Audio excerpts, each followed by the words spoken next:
think secretly most model railroaders and train collectors would love to own an actual railroad car.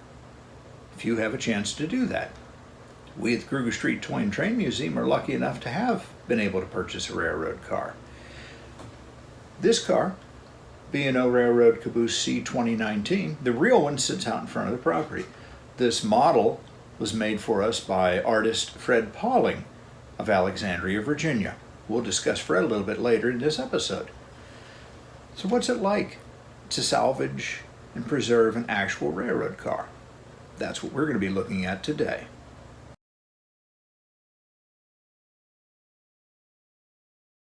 The Baltimore Ohio Railroad produced a total of 401 I-5 class cabooses from 1924 until 1929. The cars featured steel ends, which was a first for cabooses on the B&O line. They were also the last B&O cabooses to predominantly use wood in their body construction and the last cupola-style cabooses produced by the B&O. They began to replace them with bay window cabooses starting in 1930. C 2019 was produced in July 1926 at the Washington, Indiana shops of the B&O. The D designation on the I-5D came from modifications that were made post-World War II. In July of 1957, C 2019 was modified in Dubois, Pennsylvania shops of the B&O. The truck centers were lengthened by 4 feet, and they added scrap steel and cement into the floors to ballast the car.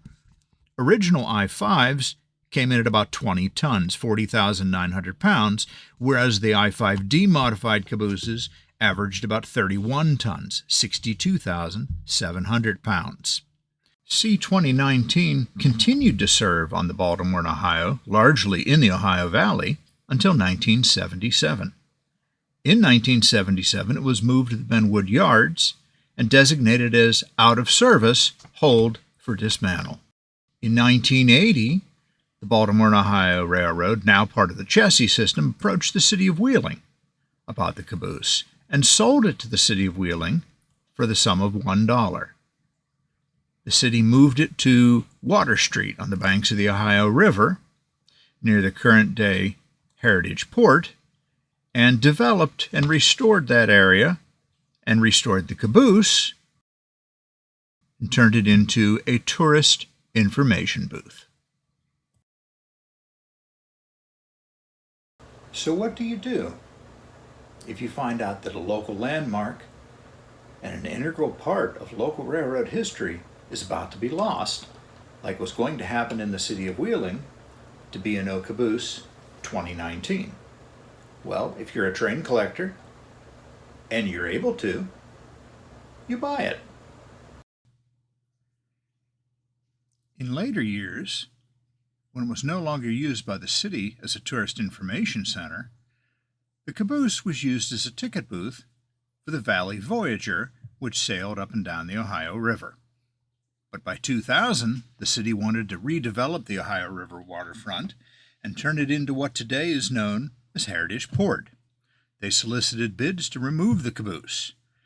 All of the bids that came in were from people wanting to take the caboose out of the area or scrap it, except one, from the Kruger Street Toy and Train Museum in Wheeling. On February 15, 2000, at the council meeting, the caboose was awarded to the Kruger Street Toy and Train Museum for the sum of $1. On April 6th of that year, it was moved from its Water Street location to its current location at 144 Kruger Street. It underwent a complete restoration back to original and was dedicated and open to the public on September 26, 2002. Fred Pauling was contacted in the early 2000s about modeling the caboose for the museum. Recently, we caught up with Fred and discussed that interesting project. Good afternoon. This is Fred Pauling in Alexandria, Virginia, since 1961. Same house, same station. Mr. Senior Miller and I got to talking at the 2005 Mark's Show and Tell meet in York, Pennsylvania. And he told me about the caboose that he had sitting in front of his museum out in Wheeling, West Virginia. And I said, hey, that sounds like a possibility. Maybe I can copy it for you. Well, time went on, and then by April 2006, we talked a little further and said, okay, I'm going to do it for you. So I started out with a scale boxcar, 3/16 scale, and stripped it all down nice, ends and body, cupola, and then started out. I had to prime it first, of course, and then start filing. So I filed out the windows in the cupola first, and then the windows didn't match very well. So I said, okay, we'll fix that. I took sheet steel, very thin sheet steel, and super glued it right onto the side of the original body. That made it necessary to punch in those windows. Had to be careful where they were. I didn't want to hit an overlap or anything. So it worked out pretty well that they got located where they were supposed to be on the sheet outside. Then I had to tack a piece around the top to hold on to make sure those side pieces stayed on.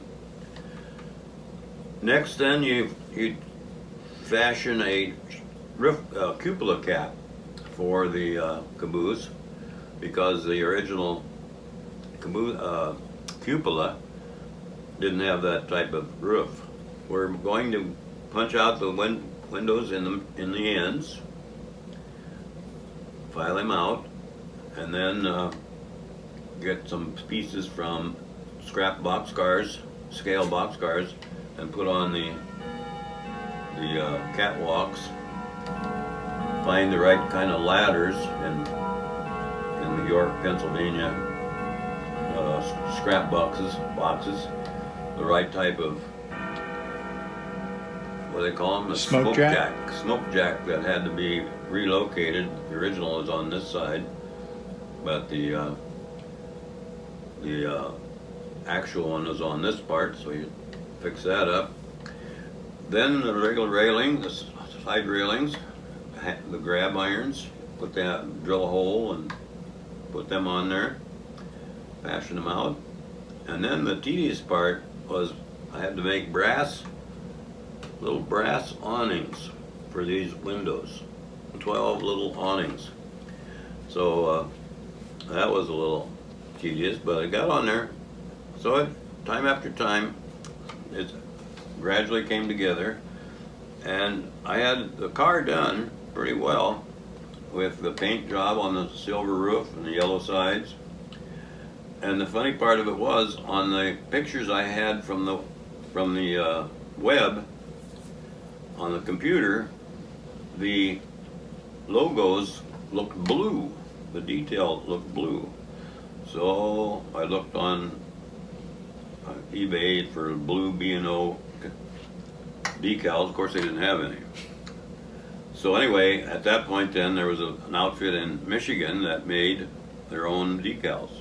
So I sent to them and said, hey, can you make me an HO size B&O logo and numbers in blue?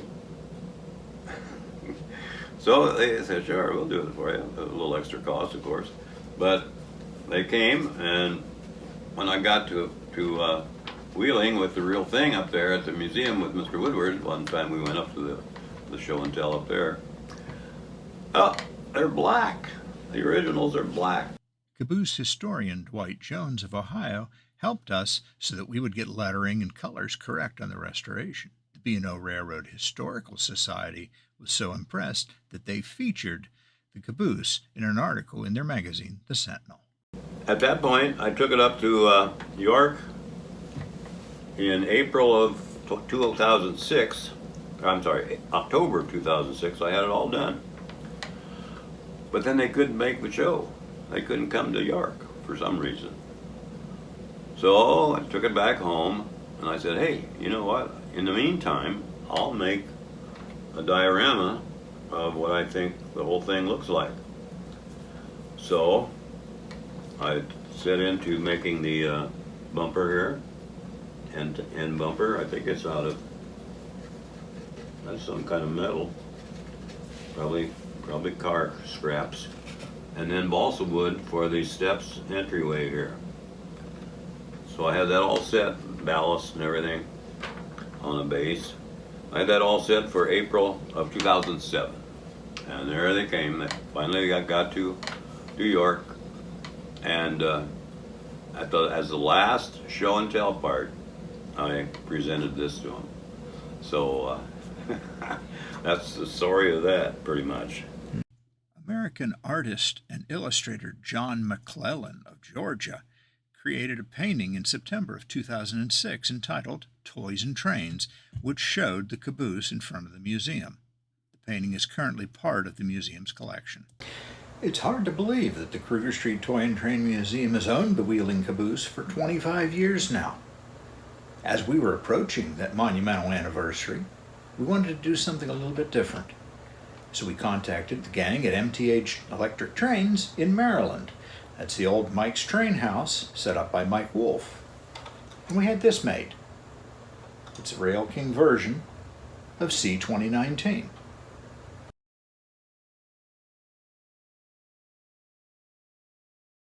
So now you've had a little look at what it's like to move, restore, and own an actual railroad car.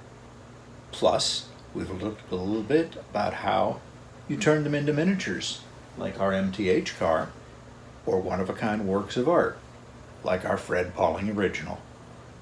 Fred's an interesting individual, and he's done over 200 railroad cars over the years.